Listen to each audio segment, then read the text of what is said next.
Well, as President Nicolas Maduro of Venezuela gets ready to make his first appearance in federal court on Monday, multiple protests taking place around the country today, including right here in our own backyard. In a First Alert update tonight, Jamal James was at the protest in Green Bay.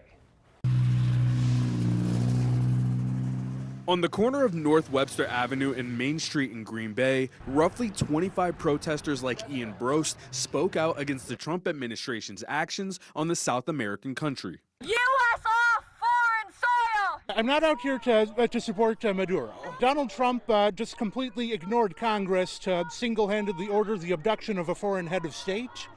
One man should not have that kind of power. He believes that the current administration is acting illegally because they didn't get congressional approval for these strikes, and he's hoping that leaders here can do something about that.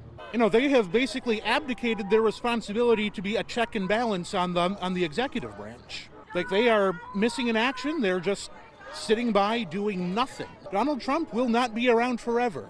Someday he'll be gone, and they'll have to answer for what they've done while he was here. But President Trump justifies the acts by saying it's to stop narco-terrorism. Sam Kennedy with Green Bay Anti-War Committee feels it's for another reason. Venezuela is an oil-producing country. Venezuela is not an ally of the United States. America wants Venezuelan oil. America doesn't like it when South American countries aren't friendly to them. No more trading blood for oil! Within the last 24 hours, there have been at least 4 protests throughout the state, including Appleton, Madison, and Milwaukee.